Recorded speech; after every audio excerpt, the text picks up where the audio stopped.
Hello everyone, welcome to my mini blog. আশা করছি তোমরা সবাই খুব ভালো আছো, আমিও খুব ভালো আছি।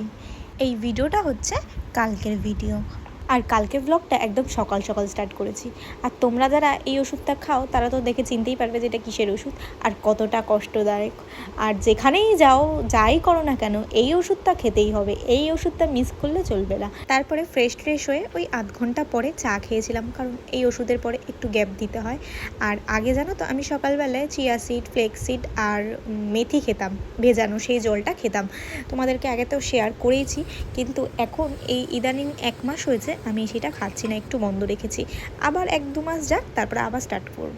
আর কালকে সকালের ব্রেকফাস্টে ডালিয়া করেছিলাম, অনেক দিন পর সকালে ডালিয়া খেলাম। এমনি সময় আমরা ডালিয়াটা রাত্রিবেলাই খাই। এমনি সময় আমরা ডালিয়াতে সব ধরনের সবজি দিই, লাউ, পেঁপে, পটল, যা যা থাকে। কালকে আর দিনই, কালকে শুধু গাজর আর আলু দিয়েই করেছিলাম। ডালিয়াটা কিন্তু বেশ ভালোই হয় জানো তো খেতে। আর আমরা না ডালিয়াতে কোনো রকম ডাল ব্যবহার করি না, শুধু ডালিয়া দিয়েই করি, আর ওইটাই আমাদের ভালো লাগে। ডাল দিয়ে 1-2 বার করেছিলাম, আমাদের ঠিক সেরকম ভালো লাগেনি। হয়ে যাওয়ার পর বসে পড়েছিলাম খেতে, আর সাথে মাম্মামকেও দিয়ে দিয়েছিলাম। আর খেতে খেতে আমার মনে পড়েছে যে অনেক দিন হয়ে গেছে লন্ড্রি থেকে আমি এই কোটগুলো নিয়ে এসেছি। আর আগের দিনও একটা কোট দেওয়া ছিল, সেটাও নিয়ে এসেছি। তাই সব কটা কোট একবারে 3 তলায় আলমারিতে রাখতে গেছিলাম। আর গিয়ে এখন না বসে থাকবি, বসে থাকবি,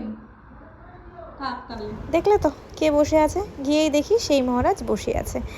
নাকি আমি বলছি যা, না ও যাবে না, ও বসে থাকবে। আসলে ও কেয়ারই করে না, মানে আমাদেরকে পাত্তাই দেয় না, যে আমরা যে বাড়ির লোক, আমাদের যে পাত্তা দিতে হবে, কিছু বললে কথা শুনতে হবে, সেসব কিচ্ছু দেয় না। পাশ দিয়ে চলে যাব, ওর মতন ঘুমিয়ে থাকবে।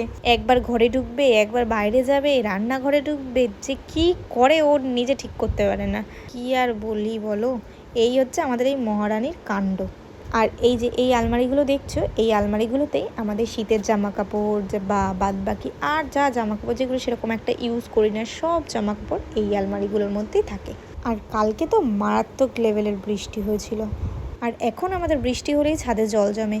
এই নারকেলের পাতা ঠাতা সব পাশ দিয়ে উড়ে আসে, পাশেই রয়েছে নারকেল গাছ। আর এরকম এই এসির উপরে যে কাঠ দিয়ে দেখতে পাচ্ছ তৈরি করা, ওইটা ভেঙে ভেঙে ড্রেনের মুখটা পুরো আটকে দেয়। ওই ছাউনিটা যে কী জন্য করা হয়েছিল ভগবান জানে, এখন কিছুতেই আমাদের মনে পড়ছে না যে কী জন্য করা হয়েছিল।